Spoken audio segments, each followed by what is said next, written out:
Pat? It's P. We can help it Oh, out. what is happening? What does he have, like a... Paul. UTI Paul. or something? Wrong? Go get the fucking trainer.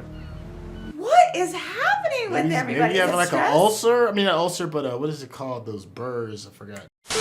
Hey, what's going on? It's your boy Syntell with the Intel. I am here with the magnificent Michael Clare. I love, magician's hands. Okay. Yo, winning time, episode 8. Yo, we are getting close to the home stretch of the season being done. If you want to catch up, there's a link in the description for some of the previous ones. Hey, make sure you give us those thumbs up. Gotta get them algorithms properly massaged. With that being said, let's get started. I'm excited. I can't wait. This is a good show. It really is. It almost made me cuss. I almost said this is a good ass show. Good ass show. Oh, we ain't making these good ass shows. Oh my gosh, I can't. The Rise of Pat Riley. Thanks, HBO. You're on it. You got it. She keeping me on it, You right? had your coffee this morning. Oh, here we go. It always starts off with something kind of crazy. Look at that. Right is always something random. Ooh, makes me miss. Oh, I feel that's music dope. being made. Oh, you feel music being made. Yeah, like a maestro, an orchestra. Oh, okay. Look at this. Great shots. That no human being can run that distance in less than 4 minutes. Ain't gonna happen. Impossible. God, I hate that fucking word. Right? Wow. Right? Disco and came and blew out water. Screaming for him to keep going, filling his sails with a second Right? wind, and he Come on. crossed that finish line at 3 minutes, 59.4 seconds. Wow. And that's how he knew that the only real limitation wasn't in the body, It's in the mind. it was in the mind. Right. Go.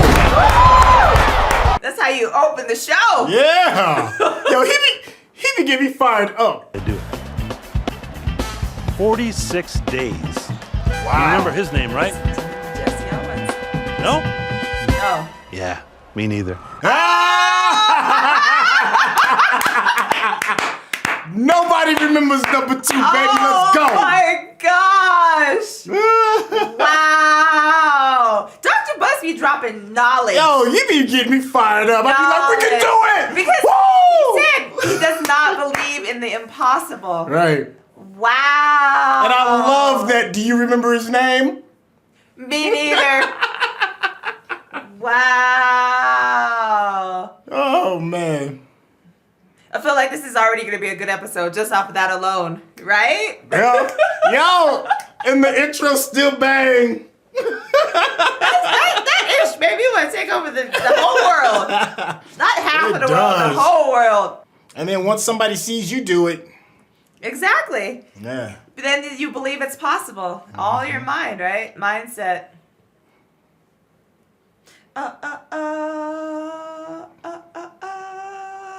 Here we go. Time to run. Time to win.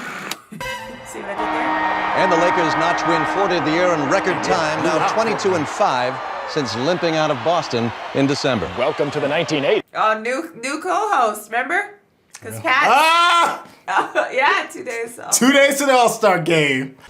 Take it easy if you have to. He knows how to talk to people. Hey, Yeah. I mean, and the fact that he Bring used it to in. be a player, like, that's a big thing too. But you're more Yeah, right. but It's Jerry just- West used to he be a knows how player. to communicate. Exactly. I'm like, Jerry West used to be a player too. He doesn't really communicate very well. Say about that, Coach. Good question, Norman. The Bard says, let's not get cocky. Shakespeare's still alive? We need 20 more to win the West. And our They had fuck Boston on the board. The Barbasol, old school. blow, Twins, and crack your cheeks. Anybody want to hear that? I want to hear it. Oh! Oh, wow. Coach, look at you. Hey, Coach. Wow. Back in fighting form. Good to see you. How does that? Yeah, we're about to find out. Yeah. I'll get your phone. Oh, my gosh. I'll be there. Starting next week, I'm traveling with the team. Ooh. He just came Excuse in. me, Pat. I mean, it is his job, but I don't know how I feel about this. Well, especially after you just put up 31 wins on your own, you've proven to yourself that you're capable. Yeah. Are you doing? Oh, is he doing what's best for the team? I don't know. That's He's got to fight for himself too. No, I get that. Part of that. Yeah. I get it. I get all of it. Jack, what are you talking about? He's not coming with us. Oh. He left his job. Oh. Jack, I promised him he'd have a spot. I didn't. Oh. Maybe they won't clear him. Wow. I mean, it is a business too. It is, and but that's not even right for the business, though. I mean, it's hard to argue against what you're saying because 31 wins. Exactly. Yeah. That's what it is to love a man. They're weak, they're feeble. They need the show. Well, Hey! Truth. my lord, goodness. Truth. Speak the truth, Nugget. Ma, this is the new girl. Hello, I'm Lucia. Well, I hope you know how to mix a stiff martini. I didn't cheat death just to die of boredom. There's the young brother I'm dying to see. sure has Irving to. Magic. Julius Erving, Dr. J. Hey. Yeah. What's Yeah. that face? Definitely the man. Talk about the future of the league with our two most exciting rookies. Two. Right. Looking forward to it, Irv. Yo, the casting on Larry Bird is just hilarious. Kareem about to be a surly motherfucker. Hey, language don't make me bust out the swear jar. Too late for that, coach. Spence got mama's titties on the wall. Oh, it's his baby. For all of it he's done for him. Pat has been there for him. Damn. You know what, though? Pat needs to just have the conversation with Jack. You know? But you know, it's that whole. I know. The hierarchy. Yeah. Yeah, I know. But still. Far. Neither one is backing down from the fight. That's for sure. Rookie Larry Bird puts the East over the top with the first ever three-point shot. Oh. Then maybe we're onto something special. Special enough for Rookie of the Year? That got him, huh? That ain't magic. Hiya, fellas. Look what the cat dragged in. Literally. Larry be scowling, boy. Can't drag that bird up. Larry is not about that play. Why is he Too bad you ain't had that back. They're rivals. Ain't gonna be no love lost with rivals. Yeah, can we get a bud for this young man?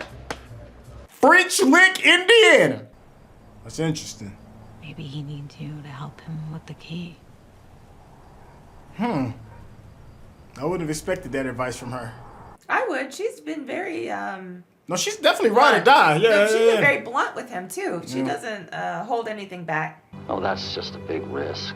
That's how I feel. He's ooh. Man, you gotta shoot your shot, man. I can't be mad at Pat. Especially when it's your head that's on the chopping block. I'm mad at him for talk to him. not talking to Jack. Like he never talked to Jack. Hey, we need help. It's P. We need help in Oh, here. what is happening? What does he have, like a... Paul, He's Paul, or something? Wrong? go get the fucking trainer. What is happening with everybody? Maybe you have Is it like stress? an ulcer? I mean, not ulcer, but what is it called? Those burrs, I forgot. That's very generous of you. And if I was her, I don't even know if I'd believe it. Well, it's a thing where at what cost? Yeah.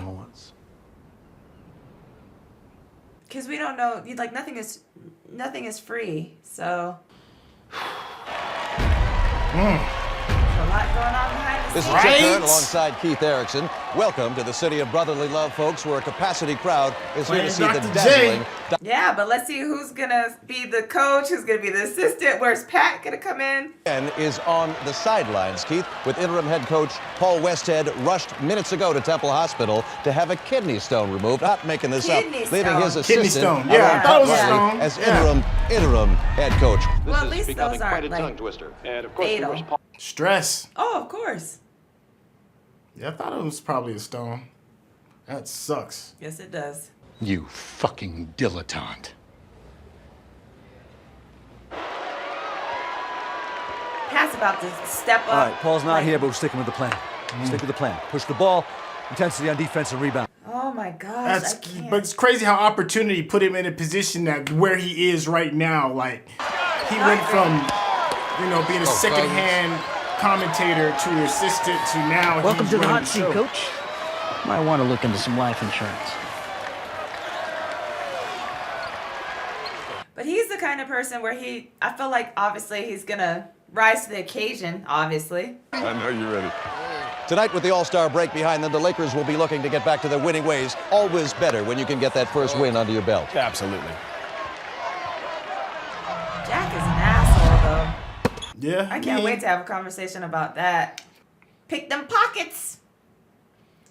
You playing against a different sort. Oh! Ooh, he had the cuff too? Hey, make a little Woo! Get down tonight. All right, young blood. He said, "Oh, damn." That's a grown-ass man. He's like, we friends off the court, but... Yeah. Yeah. Yeah. Wait, yeah. I mean, you in his home court, man. Well, and not only that, he's a great player. You know what I mean? Like,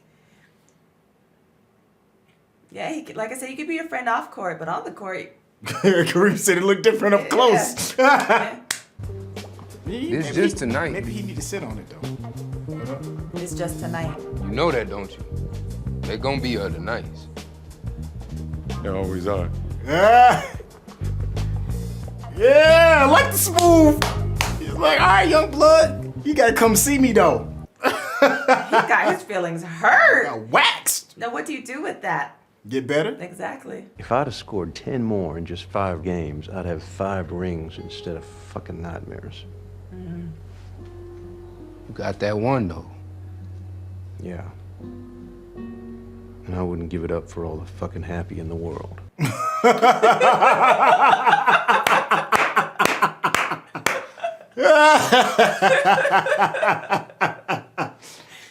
Jerry West. Come on, Jerry. Ah. That's Dr. Bus. Is his name Jerry? Dr. Bus, yeah. I really said it's his name. I feel bad for her because she's like in an impossible situation. Oh my gosh. All that care comes with a price. I told you. At what cost? I got to. Well, we're gonna find out. Yup. Woo! Boy, I love this show. I love this show. Man. Oh my god. I mean, you talk a good one. Oh my You god. over here with your pearly whites out. Wait, that gave you goosebumps. It did. It did. It did. It did, because I feel that. I feel that. Yo, what are you willing to do for it? Oh. You can't make, hey, if you win, that means somebody's probably not going to be happy. Yeah, but why does it have to be you? Listen, I'm just saying it takes sacrifice. Oh, no, I agree You got to with that. sacrifice something. Oh, I agree with that. You got to. I do agree with that. I agree with that. And sometimes that thing you sacrifice, is going to be a tough sacrifice. That's why it's a sacrifice. Oh. But yo, I mean, like, what are you willing to do? That's where this whole, I think the through line of this episode is, and you see it more so in the relationship with the coaches between Paul and Paul, Pat, and Jack. And for one, I think Pat probably has like the better understanding because he used to be a player in the league and he understands competition. How bad do you want it? Putting everything on the line. He put his body on the line. He put his mind on the line when he was trying to find happiness after his career was done. He believes in himself now, and he's like, listen, look at the stuff that we've done. Mm-hmm. Didn't nobody give this. Like, that was hard work. That was 50 games. Mm-hmm. And we are here because of us. And I'm not finna just let it go. Mm-hmm. You know, and then and the thing is that sacrifice is crazy because I do feel some kind of way about him willing to put one of his players on the auction block and also, reinforce the fact that, we're going to try and get you healthy to make that pick and that trade look a little bit better. But Bob McAdoo, I think that's what he said he was trying to trade him for, is going to help the team win. That's an uncomfortable position that you have to put yourself into. And to me, it's a violation of trust because you're convincing your player to think one thing when you have an ulterior motive, but it's a business. And he's willing to do what it takes in order to win. Like, what are you willing to sacrifice? Yeah. No, I agree. The coaching situation is a completely interesting situation that's happening right now. I understand all points of it. I just don't, first of all, the thing that I don't get is how Jack is responding to Paul. Yeah. Because if you're supposed to be this brother, I know you have my back, but I know you're not capable of, of being more, so that's why I chose you. Yeah. Like that's a slap in the face, to be honest, and I don't like it. Yeah. I don't like it at all. And I was just gonna say, and Pat, the Pat situation with Haywood, I'm just like, it's hard because it is a business, but then you present yourself as being this honest, trustworthy, communicative person, and then you're kind of going behind the back. So but I do get that it's a business. If he had come to him straight and said it, then I would have had more respect for him. Yeah, yeah. But oh golly, and what you said about Jack is really on the money because even though we saw Jack as this hard-nosed coach that has a vision and is implementing it, and we forgive him because he can win with this, but then when you saw how he treated somebody who's supposed to be his friend, his brother, but then you also have to think that he's definitely not in his right state of mind. Correct. Okay. And B, he's scared of losing it all because from his perspective, he did build the team. He did put everybody in the position for them to win. And there is a large piece of truth that goes along with that. And the fact that, he has fought so hard to come back through all the medical stuff. And he wants his spot back. And now you got these two young Thundercats. Yeah, and I get that. I do get that. But at the same time, I think the bottom line is what is best for the team. And I just don't think that he's necessarily taking that into consideration at this time. That's just my impression. Well, and Jack, I think, is very realistic, too, because, oh my gosh, the other dude. Jack. Paul, excuse me, sorry. I think Jack isn't stupid because Paul is saying, well, just give us the season and then, you'll have the team back or whatever it is. But business don't typically run like that. If those two win a championship, you think they're just going to be like, all right, thanks for the championship. We'll go to greener pastures and then bring Jack back in. Jack knows that. Well, it's not going to work like that. Yeah, but the thing is that Jack has to understand too. I understand that he did help facilitate this team. Yep. Okay, but not to get them where they are right now. 9 games out of 59 or 61 is not the same thing. You know what I mean? And you have to understand that they've built this camaraderie, they've built this team. You know what I mean? And there's this cohesion there that if you come in at the 9th hour, it's not going to be the same. No, it's not. No, it's not. It's not. So how do you feel, let's change gears real quick, how do you feel about Dr. Buss and him and the women in his life and how they protect him and how that's affecting his life now that he realizes that his mother is dying? Well, I think, it's hard. I think obviously the way that he is now, he's been brought up a certain way, certain experiences. I'm sure that they've sheltered and protected him from certain things in the past before. It's interesting that they're trying to protect him in terms of his happiness and what they perceive to be the way that he chooses to live his life. I'm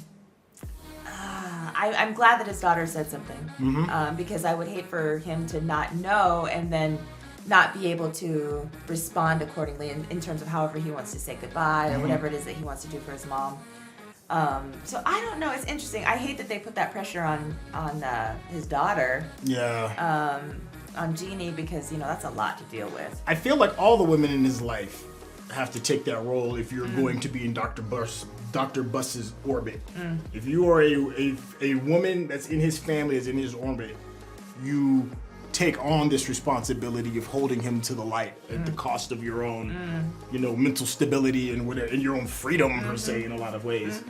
Okay, so how do you feel? There was an interesting through line through this, summed up by Jerry West, who the guy, what's his name, Jason Clarke, who's playing Jerry West, is just killing it. I know the real Jerry West is really upset regarding his portrayal, but from an entertainment standpoint, he's one of my favorite characters on this show, and he said something that's interesting, and I'm curious what you think. Okay. And he said, happiness is a distraction.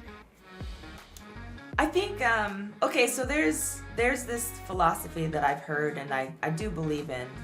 When you have a goal or something in mind that you're trying to achieve, which is the goal, anything, any action, any thought, anything outside of that is a distraction.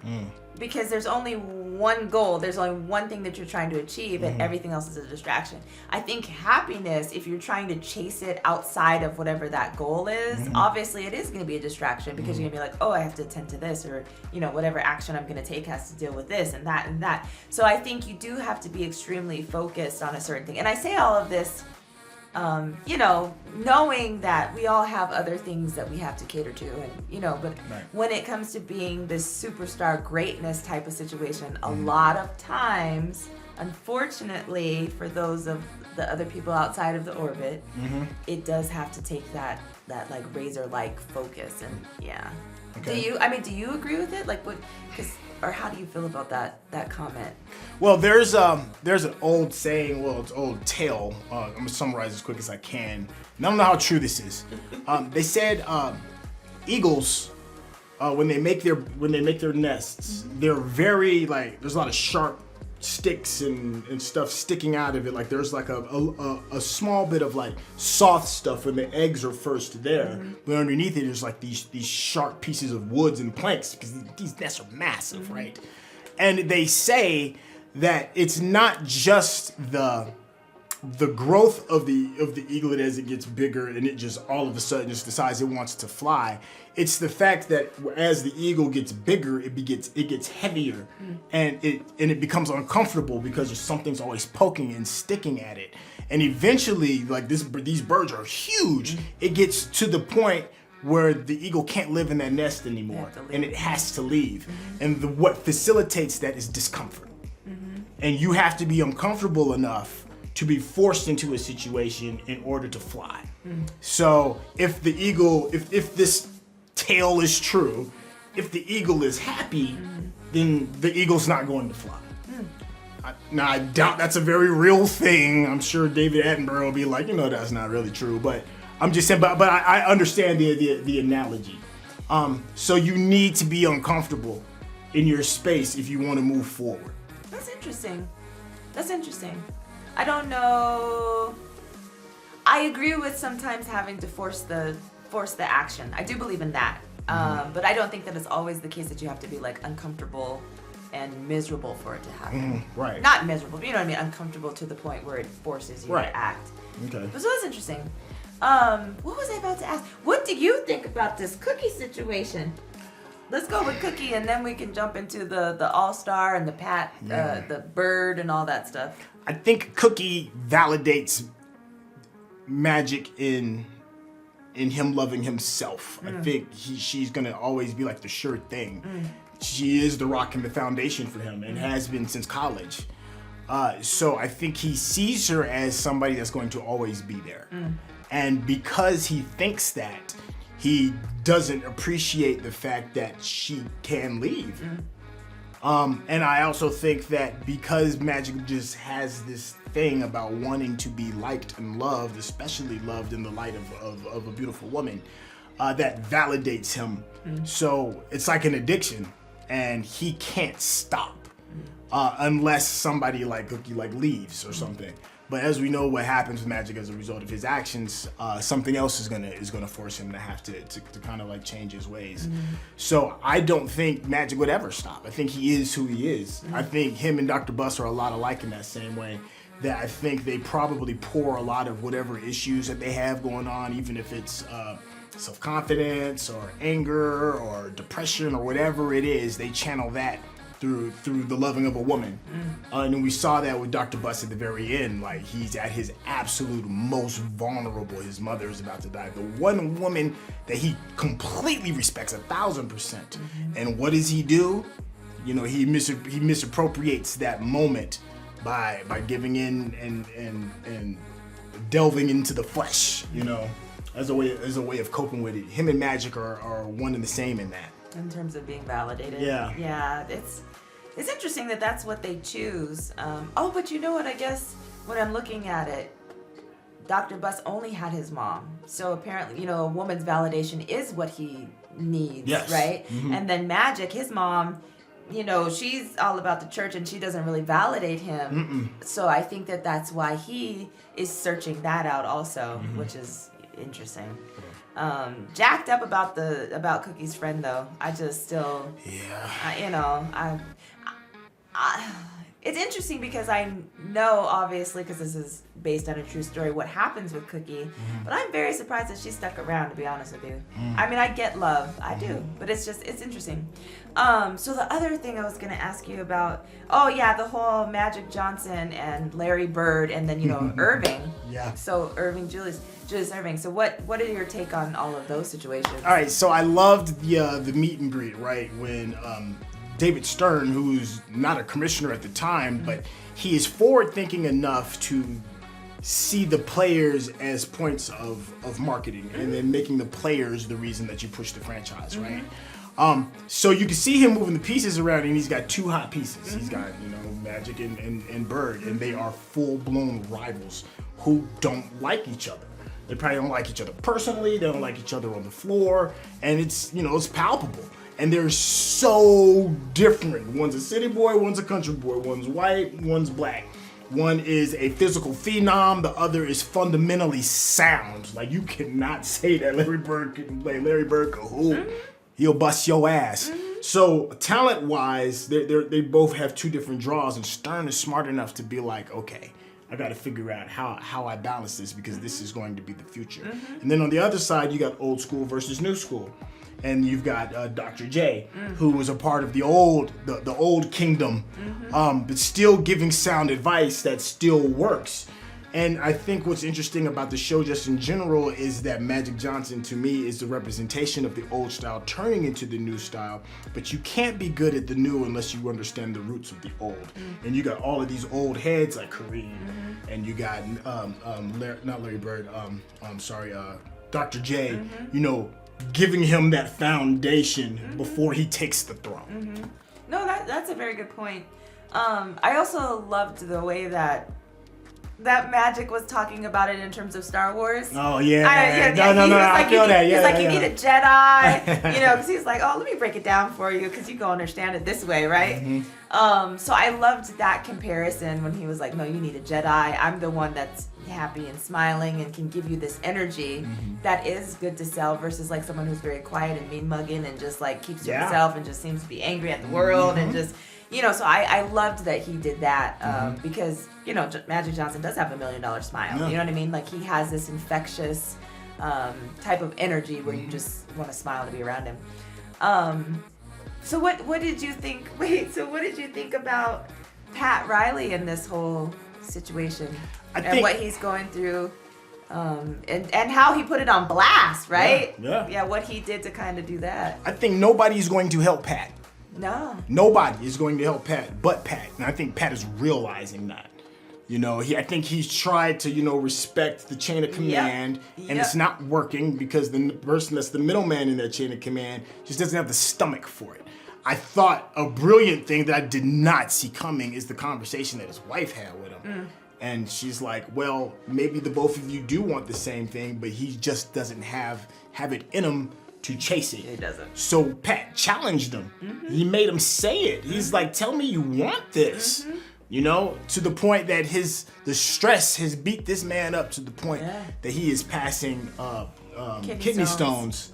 And that there's also that interesting kind of through line too as well, is like people are destroying themselves in order to achieve what they want. Like, the coaches, Even Dr. Buss's mom with the stress probably of what it takes to raise a son like this in this environment, and then the stress that she's had since she was like 13 or 14 years old, however old she was when she first had him, and she's been dealing with that her whole life. So it makes sense that you know she would succumb. Her body would just give out as a way of that. And even Jerry West as well. You know, he's absolutely destroyed his peace of mind in order to get this one ring, and he said, damn happiness. This is what really matters. So it is like very self-destructive in a lot of ways in order to achieve what you want. In that way, I don't think you need to be self-destructive, you need to be successful, but that is what they were willing to sacrifice in order to find success. Okay.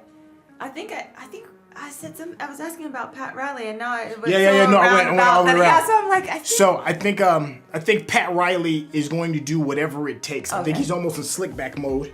Yeah, I think he's going to do whatever it takes in order to survive.